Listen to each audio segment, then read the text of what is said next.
আগে চেক করো, তারপরে বিশ্বাস করবা, ঠিক কিনা? তাহলে এখন থেকে একটা কিছু শুনলে বিশ্বাস করবেন। একজন এসে বলল, ভাইজান আপনার মেয়েরা দেখলাম আরেক ছেলের সাথে বাজারে ঘোরাফেরা করে, ওই রমনার বটমূলে দেখলাম আপনার মেয়ে আরেক ছেলেরে নিয়ে ফষ্টি নষ্টি করে, লোকের কথা বিশ্বাস করে বাসায় যে মেয়ের চুলের মধ্যে ধরে মাইর, আইজো মার কাইলো মাইর। এরকম হইতে পারে না?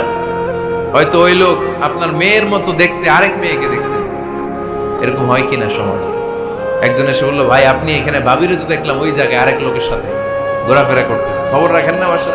আপনি রেগে মেগে, ঘটনা কি? আমার খেয়ে আমার পরে আরেকজনের সাথে, যে এই বাড়িতে যে মারামারি থেকে এই ঘটনা অনেক সময় বিচ্ছেদ বা ডিভোর্স পর্যন্ত গড়ায়, ঠিক কিনা? ওই যে শোনা কথায় কান দিছে, ফাতাবাইয়ুন, আপনি চেক করেন নাই। হয়তো আপনার স্ত্রীর মতো দেখতে বা আপনার স্ত্রী যে জামা পরে, যে পোশাক পরে, এরকম পোশাক পরে আরেক নারীকে দেখছে, আপনার বউ না এটা। আপনার মেয়ের ব্যাপারে যে তথ্য দিয়েছে এটা সঠিক নয়, সে আপনার মেয়ের মতো আরেকটা মেয়েকে দেখেছে, এসে আপনার কাছে বলে দিছে, আপনি বিশ্বাস করছেন। ভেজাল আছে না নাই? এই ভেজালগুলোকে থামানোর জন্য কোরআনে এই বিধানগুলো নাজিল করেছে কে? তাহলে ফরিদপুরের ভাইয়েরা, সমাজকে সুন্দর রাখার তথ্য একটা শুনলেই বিশ্বাস করবেন না। সিলে কান নিয়ে গেছে, শুনলেই সিলের পিছনে দৌড়, নাকি?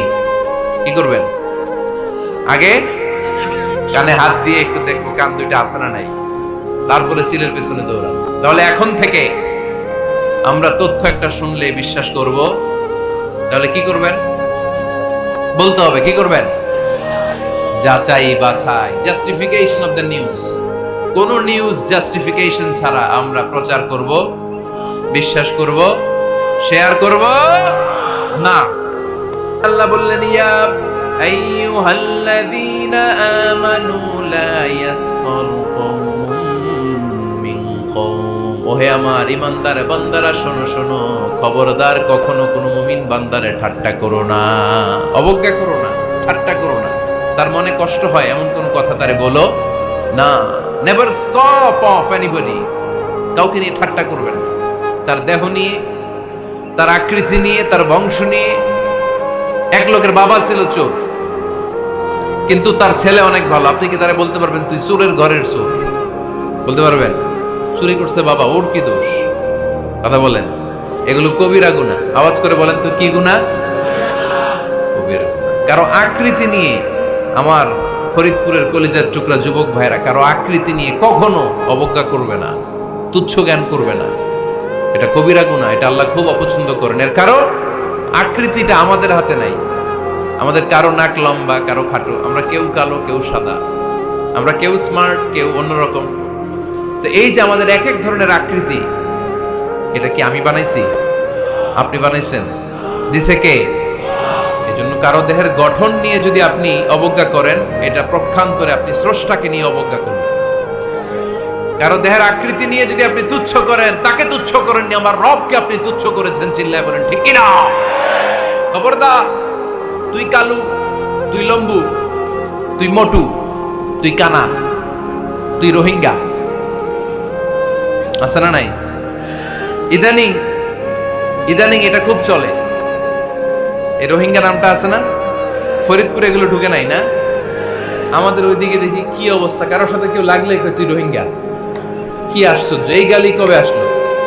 হ্যাঁ, অনেক ধরনের গালি। ঢাকায় আর একটা চলে ফইন্নির ভূত, কি বলে? এই এগুলো আগে শুনি নাই আমরা, রিসেন্ট এগুলো বলা শুরু করছে। ফইন্নির ভূত, রোহিঙ্গা না। এগুলো বলে আপনি কাউকে অবজ্ঞা করতে পারবেন? পারবেন না। খবরদার, এটা কবিরা গুনাহ, এটা ছোট গুনাহ মনে করবেন না। কারণ আকৃতি নিয়ে তুচ্ছ করা যায় না, কারণ আকৃতি দান করেছে কে? হুয়াল্লাযী ইউসাউইরুকুম ফিল আরহামি কাইফা ইয়াশা লা ইলাহা ইল্লা হুয়াল আজিজুল হাকীম। তিনি এমন সত্তা যিনি তোমাদের চেহারার অবয়ব দিয়েছেন, তোমাদের আকৃতি দান করেছেন তখন যখন তোমরা মায়ের পেটের ভেতরে ছোট্ট জোকের মতো ছিলা। মায়ের পেটের ভেতরে আমরা যখন সবাই এত ছোট্ট, তখনই আমাদের চেহারার আকৃতি দিয়েছে কে? কে সুন্দর হব, কে ছেলে হব, কে মেয়ে হব, কে মোটা হব, কে চিকন হব, আমার ইচ্ছায় হয়েছে? আওয়াজ করে বলতে হবে, কার ইচ্ছায়? প্রত্যেককে যদি আল্লাহ প্রত্যেকের নিজের চেহারা ডিজাইন করতে দিতেন, আল্লাহ যদি বলতেন তোমার চেহারাটা কেমন হবে তুমি ডিজাইন করো, তাহলে আপনি আপনারা কেমন বানাতেন? হ্যাঁ বলেন, ফরিদপুরের ভাইরা বলেন, সুন্দর করে বানাতেন তাই না? সবচাইতে স্মার্ট, সবচেয়ে সুন্দর করে আমি আমার চেহারাটা বানাতাম যদি আমাকে ডিজাইন করার সুযোগ দেওয়া হতো। কিন্তু এই সুযোগ তো আল্লাহ দেন নাই। ডিজাইন স্বয়ং করে দিয়েছেন কে? কোন নারীকে যদি আল্লাহ বলতে, এই নারীরা তোমাদের চেহারা কার কেমন লাগবে তোমরা বানাও, প্রত্যেক নারী কি করতো? বিশ্ব সুন্দরী করে নিজেকে বানাতো। খুদ ধরার মতো কোনো জায়গা সে নিজের জন্য রাখতো না, ঠিক কিনা? কিন্তু এটা আল্লাহ দেন নাই। এই আকৃতিটা আমাদেরকে সরাসরি দান করেছেন কে? খবরদার, আমাদের অনেকে বিকলাঙ্গ, আমাদের অনেকের হাত ছোট, পা বড়, দেখতে মোটা, কেউ চিকন কেউ কালো। খবরদার, কারো আকৃতি নিয়ে কখনো কোনো অবজ্ঞার সুরে, ঠাট্টার সুরে কোনো কথা আমরা বলবো না। রাজি আছেন? সবাই রাজি আছেন? আল্লাহ রাসূল সাল্লাল্লাহু আলাইহি ওয়াসাল্লামের এক সাহাবী ছিল, নাম ইবনে মাসউদ রাদিয়াল্লাহু তাআলা। উনার পায়ের নলা ছিল খুব চিকন, অস্বাভাবিক চিকন, স্বাভাবিক না। তো উনিও এটা ঢেকে রাখতেন, দেখাতেন না কাউকে। একদিন উনি খেজুর পাড়ার জন্য খেজুর গাছে উঠলেন। খেজুর গাছে ওঠার পরে নিচ থেকে সাহাবারা পায়ের চিকন নলা দেখে ফেলছে। দেখে সবাই হাসি, সবাই হেসে কুটি কুটি। বিশ্বনবী বললেন, হেসো না, খবরদার, আমার ইবনে মাসুদের পায়ের চিকন নলা দেখে হেসো না। আমার ইবনে মাসুদের এই পায়ের চিকন নলা যদি মিজানের পাল্লায় উঠিয়ে দেয়া হয়, কিয়ামতের দিন উহুদ পাহাড়ের চেয়েও ভারী হয়ে যাবে। খবরদার, আমার ইবনে মাসুদকে আমার আল্লাহ অনেক পছন্দ করে, তার পা চিকন দেখে তাকে তুচ্ছ করো না। আল্লাহর হাবিব সাল্লাল্লাহু আলাইহি ইসলামের 11 জন স্ত্রীর মধ্য থেকে একজন স্ত্রী ছিলেন একজন স্থূল আকৃতির, অবেসিটি ছিল, একটু মোটা। ওনার নাম ছিল সাফিয়া রাদিয়াল্লাহু তাআলা আনহা। আম্মা জান আয়েশার সাথে একবার সাফিয়ার ঝগড়া। নবীদের বউদের মাঝে মাঝে মাঝে ঝগড়া হতো, তবে সেটা হতো মধুর ঝগড়া। সুবহানাল্লাহ পড়েন। আম্মা জান আয়েশা রাদিয়াল্লাহু তাআলা আনহার বাসায় একদিন বিশ্বনবী বসা ছিলেন, আর একজন স্ত্রী, বিশ্বনবীর আরেকজন স্ত্রী রান্না করে কিছু খাবার আম্মা জান আয়েশার ঘরে পাঠিয়েছেন। এক দাসী দিয়ে বলল, যাও এটা আয়েশার ঘরে দিয়ে আসো, কারণ নবী আয়েশার ঘরে। আম্মা জান আয়েশা রাদিয়াল্লাহু তাআলা আনহা বললেন, এগুলো কি? ওই দাসী বলে, তরকারি। কে দিছে? অমুক স্ত্রী। কেন দিয়েছে? আমি কি রান্না করতে পারি না? তোমরা রান্না তোমরা খাও। এই কথা বলে পাতিল সহ উড়ায় মারছে চেহারা। এর কারণ ওনারা মানুষ ছিলেন, মানবীয় ব্যাপারগুলো ওনাদের মধ্যেও কাজ করত। আবার এক স্ত্রী ঝোল দিয়ে রান্না করে কিছু খাবার নিয়ে এসেছে। আম্মা জান আয়েশা রেগে মেগে ওই ঝোল নিয়ে ওই স্ত্রীর গালের মধ্যে মেখে দিয়েছেন। বিশ্বনবীর আরেক বউয়ের গালের মধ্যে ওই ঝোল লাগাই দিচ্ছে। এবার ওই স্ত্রী বিশ্বনবীর কাছে যেয়ে বলে, ইয়া রাসূলুল্লাহ, দেখেন আয়েশারে আপনি বেশি আদর করেন তো, দেখেন কি করে আমাদের সাথে। এই যে আমাদের গালের মধ্যে ঝোল মাখাই একেবারে মেকআপ বানাই দিচ্ছে। বিষ্ণু ইসা ইসলাম বললেন, তাই আয়েশাকে ডাকো। আম্মা জান আয়েশা রাদিয়াল্লাহু তাআলা আনহা আসলেন। আল্লাহ রাসূল সাল্লাল্লাহু আলাইহি ওয়াসাল্লাম বললেন, তুমি কি আমার এই স্ত্রীর সাথে এমন আচরণ করেছো? আম্মা জান আয়েশা বললেন, করেছি। কেন? আম্মা জান আয়েশা বললেন, তখন মেজাজটা গরম ছিল, এখন বুঝতে পারতেছে আসলে এই কাজটা করা ঠিক হয় নাই। এবার বিশ্বনবী বিচার করবেন। বিশ্বনবী বললেন, আল কিসাস, যেমন করা হয়েছে বিচার হবে তেমন। তোমার গালে যেমনি ঝোল লাগাই দিয়েছে, তুমি একটু ঝোল নিয়ে আয়েশার গালে লাগাই দাও। সুবহানাল্লাহ পড়বেন না? ওই স্ত্রীও কিছু ঝোল নিয়ে আম্মা জান আয়েশার গালে লাগাই দিল। এখন দুইজনে হাসতেছে, বিশ্বনবীও হাসলেন, আরশের উপর থেকে খুশি হয়ে গেলেন। কে? তো স্ত্রীদের মধ্যে মাঝে মাঝে এটা ঘটতো। সাফিয়া রাদিয়াল্লাহু তাআলা আনহা ছিলেন একটু মোটা।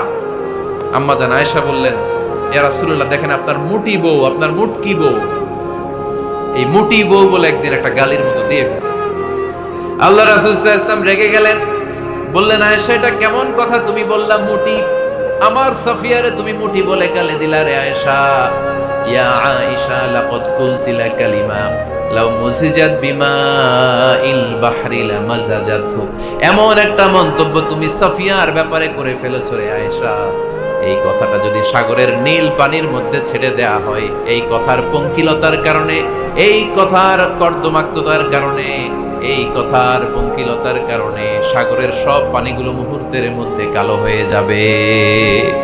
এই কথাটা সাগরে ফেলে দিলে সাগরের নীল পানি পুরোটা কালো হয়ে যাবে। আয়েশা, খবরদার, কাউকে তুচ্ছ করে, অবজ্ঞা করে কখনো কিছু বলা যাবে না।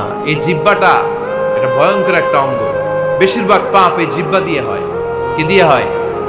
এজন্য সাহাবারা জিহ্বা ধরে মাঝে মাঝে জিহ্বার মধ্যে ব্যাত মারতেন আর বলতেন, জিহ্বা তোর জন্য আমি আটকে যাবো কিয়ামতের দিন। আমলিক আলাইকা লিসানাক, নিজের জিহ্বার মালিক নিজে হন। আপনার জিহ্বার মালিক যেন শয়তান না হয়ে যায়। জিহ্বা আপনার, শয়তানের ভাষায় আপনি কথা বলেন কেন? খবরদার, প্রতিটা কমেন্ট, প্রতিটা কথা, প্রতিটা মন্তব্য, এগুলোর ব্যাপারে কিয়ামতের দিন পাই টু পাই করে আপনার কাছে আল্লাহর সুপ্রিম কোর্টের কাঠগড়ায় দাঁড় করিয়ে আপনারা জিজ্ঞেস করবে কে?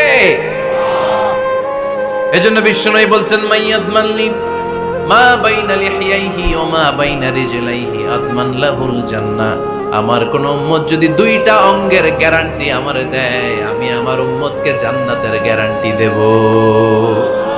দুইটা অঙ্গের, একটা হলো জিহ্বা আর একটা লজ্জাস্থান। দুই চোয়ালের মাঝে যা থাকে লিজ্জা, জিহ্বা, আর দুই পায়ের মাঝখানে যা থাকে লজ্জাস্থান। এই দুইটা অঙ্গের গ্যারান্টি যদি বিশ্বনবীকে আপনি দেন যে নবী জিহ্বা আর লজ্জাস্থান এই দুইটা অঙ্গের কোনো পাপ আমি করব না, নবী বলে আমি দুনিয়ায় তোমার জান্নাতের গ্যারান্টি দিলাম। এজন্য জিহ্বাটারে সামলান, যা মনে চায় বললেন। খবর আছে না নাই? খবর আছে। মা ইয়ালফিযু মিন কাউলিন ইল্লা লাদাইহি রাকীবুন আতীদ। যা মুখ দিয়ে বের হয় লিখে রাখার জন্য দুইজন ফেরেশতা রেডি করে রেখেছে কে? চিল্লায় বলেন। যতদিন আমরা বেঁচে থাকবো ততদিন থাকবে আমাদের কাঁধে। আমরা মরে যাবো, এই ফেরেশতারা উড়াল দিবে, ঠিক কিনা? দুই কান্দে জি ছিল যে তোমার দুইজনা পাহারা, তোমারে একলা থইয়া পালাইছে তাহারা। তোমার আট কুঠুরি নয় দরজা বন্ধ, এবার হলো রে হলো, মুখে আল্লাহ রসুল সবে বলো, ও মুখে আল্লাহ রসুল সবে বলো।